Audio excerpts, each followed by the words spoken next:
ரூபா அப்புறம் நான் பேசுகிற வார்த்தை ஆசிரியர் ரூபா நான் பேசுகிற எல்லாரும் முடிவு ரூபா அப்புறம் நான் பேசுகிற வார்த்தை இப்போ என்ன மறுத்து நீங்கள் பேசணும் ரூபா நான் பேசுகிற வார்த்தை என்னன்னு அவங்க அறிவு பண்ணி ரூபா நீங்களே சொல்லி நினைக்கிறாங்க ஆமே. நான் பேசுகிற டாபிக் என்னன்னு பார்த்தீங்கன்னா அன்பு பற்றி பேச போகிறேன். அன்புலாம் உங்கள் எல்லாத்துக்கும் தெரியும். உலக பிரகாரமான அன்பு நீங்கள் யார் யார் சொல்லுவீங்க? உலக பிரகாரமான அன்பு யார் யார் சொல்லுவீங்க? உலக பிரகாரமான அம்மா அப்பா. உலக பிரகாரமோட மேலான உண்மையான அன்புனா இயற்கையா 49ஆம் அதிகாரம் 15ஆம்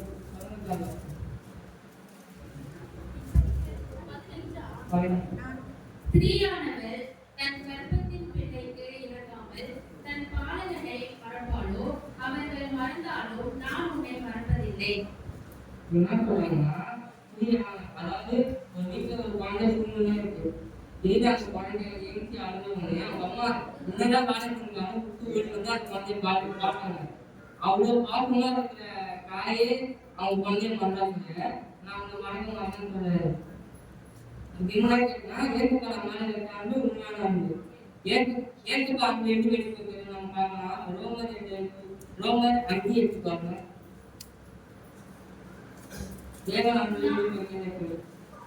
நாம் பாவிகளாய் இருக்கையில் கிறிஸ்து நமக்காக மரித்ததினாலே தேவன் நம்மேல் வைத்த நமது அன்பை விளங்கப்படுத்துகிறார்.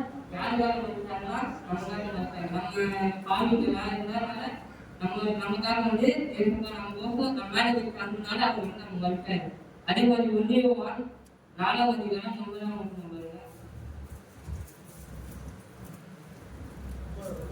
தம்முடைய ஒரே பேரான குமாரனாலே நாம் பிழைக்கும்படிக்கு தேவன் அவரை இவ்வுலகத்திலே அனுப்பினதினால் தேவன் நம்மேல் வைத்த அன்பு வெளிப்பட்டது.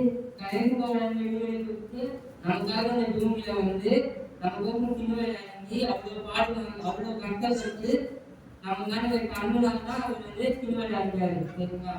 அவ்வளவு கஷ்டப்பட்டு அவர் வந்து எதுவும் அந்த அழித்தவங்க வந்து எதுவுமே கலவரமாக இருக்காரு.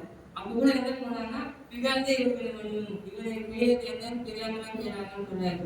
அவ்வளவு கஷ்டப்பட்டு நம்ம மேல உண்மையில அன்பு வைக்கிறதுனால நம்ம போக்கு அவரு சிலுவையில இருக்காரு. 1 யோவான் 4 நம்ம எப்படி அன்பா பிரியமானவர்களே, தேவன் இவ்விதமாய் நம்மிடத்தில் அன்பு கொண்டிருக்க நாமும் ஒருவரிடத்தில் ஒருவர் அன்பு கூற கடனாளிகளாய் இருக்கிறோம். நம்ம எப்படி இருக்கோம்னா ஒருவரிடத்தில் ஒருவர் எப்படி இருக்கணுமா? அன்பா இருக்கணும்.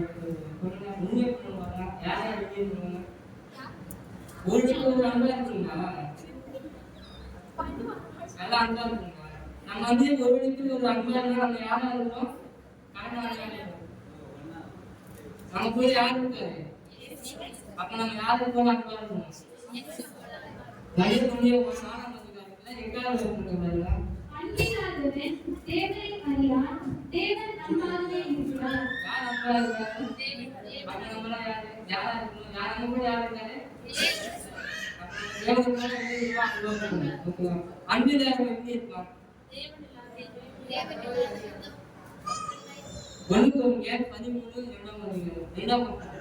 13ஆம் அதிகாரம் 2ஆம் நான் தீர்க்கதரிசன வரத்தை உடையவனாய் இருந்து சகல ரகசியங்களையும் சகல அறிவையும் அறிந்தாலும் மறைகளை பேசத்தக்கதாக சகல விசுவாசம் உள்ளவனாய் இருந்தாலும் அன்பை கேளாவிட்டால் நான் ஒன்றுமில்லை. நான் என்னதான் அறிவாளியா இருந்தாலும் நான் இந்த பைபிளே ஃபுல்லா படித்து முடிச்சுட்டேன். எனக்கு வந்து இந்த பைபிள் வந்து நான் பார்க்காமலே ஃபுல்லா போடுவேன். நான் அப்படி எனக்கு அறிவாளியா இருந்தா கூட என்கிட்ட அன்புன்னு ஒரு விஷயம் இல்லைன்னா நான் ஒண்ணுக்கு யூஸ் பண்ணுவேன். அன்பு ஒரு காரியமும் ஒழியாது. தீர்க்க தரிசனம் கூட ஒழுங்கு போகணும்னு சொல்றாங்க. அந்நிய பார்த்து கூட ஒழுங்கு போகணும். நாங்க அறிவு கூட ஒழுங்கு போகணும். ஆனா அன்பு எழுத முடியாது. நம்ம கிட்ட அதே மொபைலா இருக்கணும் பாருங்க. நம்முடைய அறிவு குறைவுள்ளது, நாம் தீர்க்க தரிசனம் சொல்லுதலும் குறைவுள்ளது. நிறைவாக வரும்பொழுது குறைவாக போகுது. நம்ம கிட்ட என்னென்ன கெட்டதெல்லாம் நம்ம விட்டு வெளியே போகிறோம். அப்ப காலம் நம்ம உடம்பு நம்ம காரணத்துக்கு என்ன வரும்? அன்பு வர ஆரம்பிக்கிறோம். அன்பு இருந்தாலும் அன்பு எப்பவுமே ஒழிய முடியாது. தீர்க்க தரிசனம் ஒழிஞ்சு போயிடும். மனுப்பொருளை பதிமூணு. இப்பொழுது விசுவாசம், நம்பிக்கை, அன்பு இம்மூன்றும் நிலைத்திருக்கிறது. இவைகளில் அன்பே பெரியது. இந்த மூணுல எதுக்கு வந்து அதனால என்னன்னு சொல்லணும்னா எல்லாரும் ஒருவருக்கு ஒருவர் அன்பா இருங்க. இப்ப நிறைய பேர் நம்ம பேச யாரும் இல்லை. நிறைய பேர் அன்பா இருக்கிறாங்கன்னு சொல்லிட்டு இந்த வேலையை நல்லா செய்யுங்க, சூப்பரா இருக்கிறேன், உங்க கையில பாராட்டி பிள்ளைங்க போயிட்டு அந்த பொண்ணு கேட்டீங்க, அவனுக்கு ஒண்ணுமே தெரியாது அப்படின்னு சொல்றாங்க. அந்த மாதிரி மாயம் மக்கள் அன்பு இல்லாம எல்லாம் உண்மையான அன்பா இருந்தா நம்ம சபையும் வளரும், நம்மளும் வளரும். எப்பவுமே அன்பா இருந்தா நல்லா இருக்கும்.